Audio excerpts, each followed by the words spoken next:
चंडिका देवी को नमस्कार है। मार्कंडेय जी ने कहा, पितामहा, जो इस संसार में परम गोपनीय तथा मनुष्यों की सब प्रकार से रक्षा करने वाला है और जो अब तक आपने दूसरे किसी के सामने प्रकट नहीं किया हो, ऐसा कोई साधन मुझे बताइए। ब्रह्मा जी बोले, ब्राह्मण, ऐसा साधन तो एक देवी का कवच ही है, जो गोपनीयों से भी परम गोपनीय, पवित्र तथा संपूर्ण प्राणियों का उपकार करने वाला है। महामुने, उसे श्रवण करो।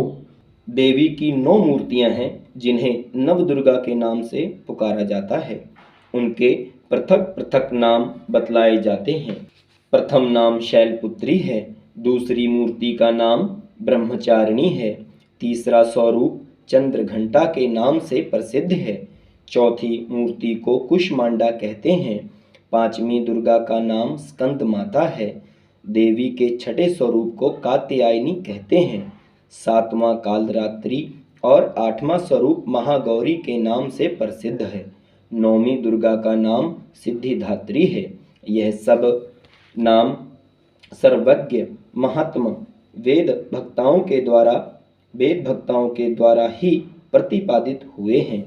जो मनुष्य अग्नि में जल रहा हो, जो रणभूमि में शत्रुओं से घिर गया हो, विषम संकट में फंस गया हो तथा इस प्रकार भय से आतुर होकर जो भगवती दुर्गा की शरण में प्राप्त हुए हों, उनका कभी कोई अमंगल नहीं होता। युद्ध के समय संकट में पड़ने पर भी उनके ऊपर कोई विपत्ति नहीं दिखाई देती, उन्हें शोक, दुख और भय की प्राप्ति नहीं होती। जिन्होंने भक्ति पूर्वक देवी का स्मरण किया है, उनका निश्चय ही अभय उदय होता है। देवीश्वरी, जो तुम्हारा चिंतन करते हैं, उनकी तुम निसंदेह रक्षा करती हो। चामुंडा देवी प्रेत पर आरूढ़ होती हैं, बाराही भैंसे पर सवारी करती हैं, ऐन्द्री का वाहन ऐरावत हाथी है, वैष्णवी देवी गरुड़ पर ही अपना आसन जमाती हैं, माहेश्वरी वृषभर आरूढ़ होती हैं, कौमारी का वाहन मायूर है, भगवान विष्णु की प्रियतमा लक्ष्मी देवी कमल के आसन पर विराजमान हैं और हाथों में कमल धारण किए हुए हैं। ईश्वरी देवी श्वेत रूप धारण कर रखा है, ब्राह्मी देवी हंस पर बैठी हुई हैं और सब प्रकार के आभूषणों से विभूषित हैं। इस प्रकार यह सभी माताएं सब प्रकार की योग शक्तियों से संपन्न हैं। इनके सिवा और भी बहुत सी देवियां हैं, जो अनेक प्रकार के आभूषणों की शोभा से युक्त तथा नाना प्रकार के रत्नों से सुशोभित हैं। यह संपूर्ण देवियां क्रोध में भरी हुई हैं और भक्तों की रक्षा के लिए रथ पर बैठी दिखाई देती हैं।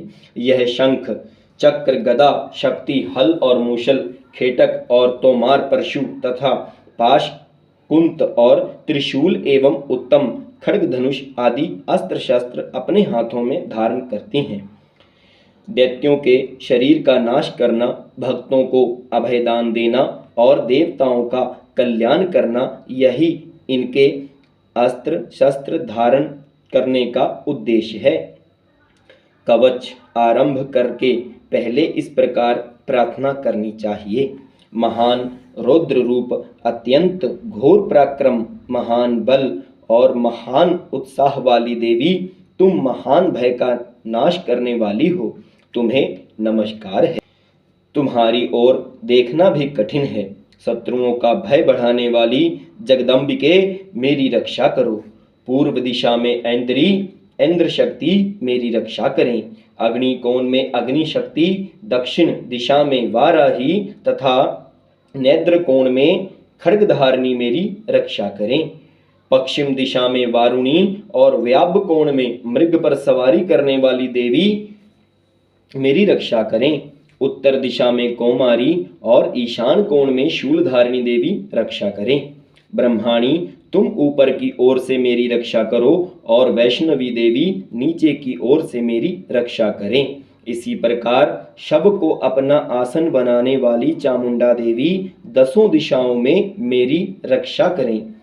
जया आगे और विजया पीछे की ओर से मेरी रक्षा करें। वाम भाग में अजिता और दक्षिण भाग में अपराजिता रक्षा करें। उद्योतनी शिखा की रक्षा करें। उमा मेरे मस्तक पर विराजमान होकर रक्षा करें। ललाट में मालाधरी रक्षा करें और यशस्वनी देवी मेरी भौहों की रक्षण करें।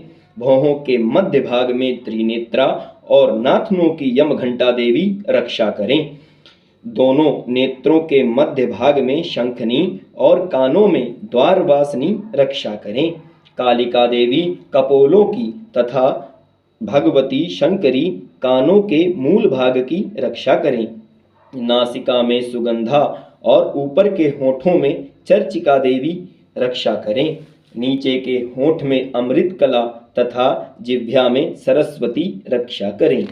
कौमारी दांतों की और चंडिका कंठ प्रदेश की रक्षा करें।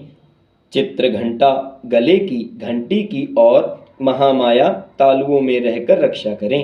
कामाक्षी ढोढ़ी की और सर्वमंगला मेरी वाणी की रक्षा करें। भद्रकाली ग्रीवा में और धनुधारिणी पुष्टवश मेरुदंड में रहकर रक्षा करें। कंठ के बाहरी भाग में नीलाग्रीवा और कंठ की नाली में नलकूबरी रक्षा करें। दोनों कंधों में खड्गनी और मेरी दोनों भुजाओं की वज्रधारिणी रक्षा करें। दोनों हाथों में दंडनी और उंगलियों में अंबिका रक्षा करें। शूलेश्वरी नखों की रक्षा करें। कुलेश्वरी कुश पेट में रहकर रक्षा करें। दोनों स्तनों की और शोक विनाशिनी देवी मन की रक्षा करें। ललिता देवी हृदय में और शूलधारिणी उदर में रहकर रक्षा करें। नाभि में कामिनी और गुहा भाग की गुम्हेश्वरी रक्षा करें। पूतना और कामिका लिंग की और महिषवाहिनी गुदा की रक्षा करें। भगवती कटी भाग में और विंध्यावासिनी घुटनों की रक्षा करें। संपूर्ण कामनाओं को देने वाली महाबला देवी दोनों पिंडलियों की रक्षा करें। नरसिंही दोनों घुटियों की और तेजस्विनी देवी दोनों चरणों की पुष्ट भाग की रक्षा करें। श्रीदेवी पैरों की अंगुलियों में और तलवासनी पैरों के तालुओं में रहकर रक्षा करें। अपनी दाढ़ों के कारण विकराल भयंकर दिखाई देने वाली दृष्टाक्राली देवी नखों की और उद्भरकेश्वनी देवी केशों की रक्षा करें। रोमावलियों के छिद्रों में कोवेरी और त्वचा की बागेश्वरी देवी रक्षा करें। पार्वती देवी रक्त मज्जा वासा मांस हड्डी और मैदे की रक्षा करें। आंतों की कालरात्रि और पित्त की मुक्तेश्वरी रक्षा करें। मूलाधार आदि कमल केशों में पद्मावती और कफ में चूड़ामणि देवी स्थित होकर रक्षा करें। नख के तेज की ज्वालामुखी रक्षा करें। जिसका किसी भी अस्त्र से भेदन नहीं हो सकता वह अभेद्या देवी शरीर की समस्त संधियों में रहकर रक्षा करें।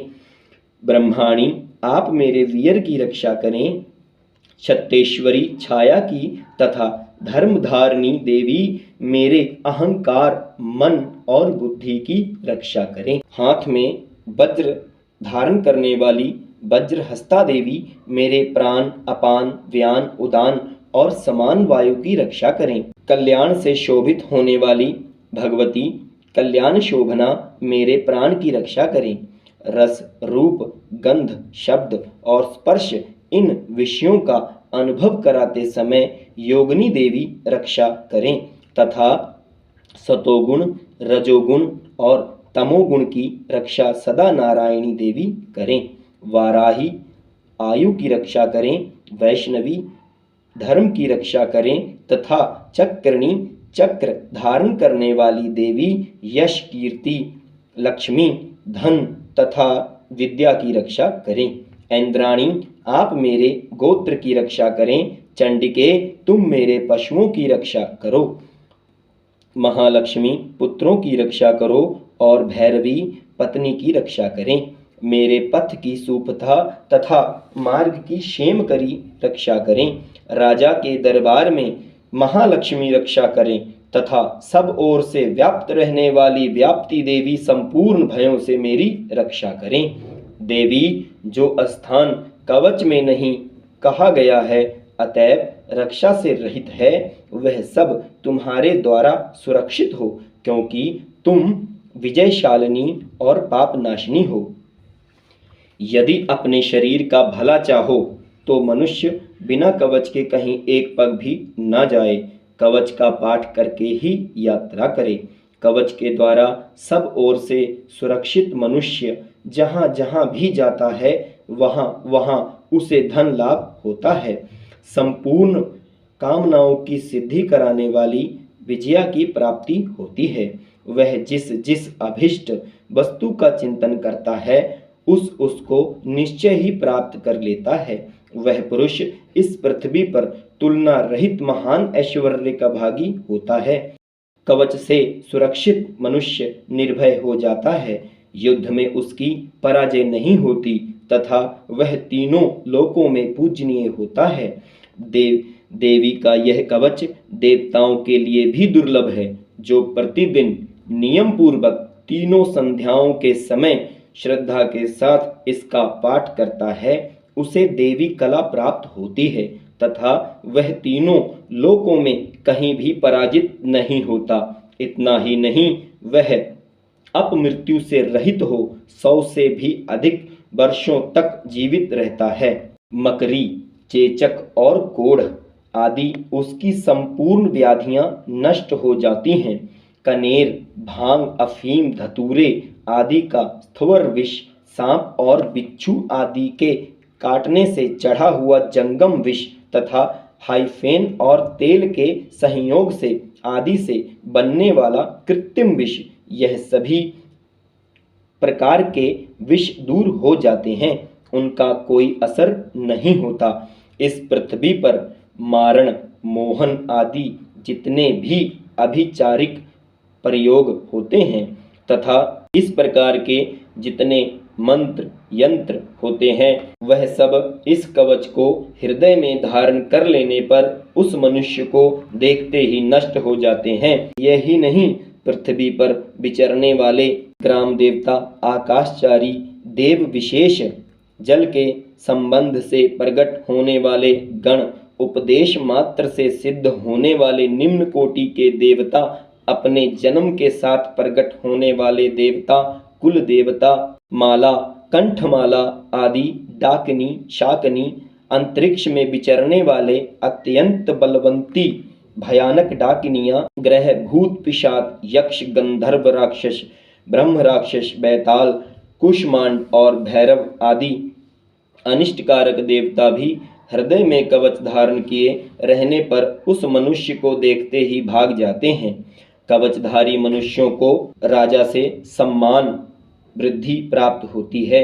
यह कवच मनुष्यों के तेज की वृद्धि करने वाला है। कवच का पाठ करने वाला पुरुष अपनी कीर्ति से भूतल पर अपने संयोग सुयश के साथ साथ बुद्धि को प्राप्त होता है। जो पहले कवच का पाठ करके उसके बाद सप्तशती चंडिका का पाठ करता है, उसकी जब तक वन, पर्वत और कनकनों सहित यह पृथ्वी टिकी रहती है तब तक यहाँ पुत्र और पौत्र आदि की संतान परंपरा बनी रहती है। देह का अंत होने पर वह पुरुष भगवती महामाया के प्रसाद से उस नित्य परम पद को प्राप्त होता है जो देवताओं के लिए भी दुर्लभ है। वह सुंदर दिव्य रूप धारण करता और कल्याणमय शिव के साथ आनंद का भागी होता है। प्रेम से बोलिए जय माता की। वाले देवता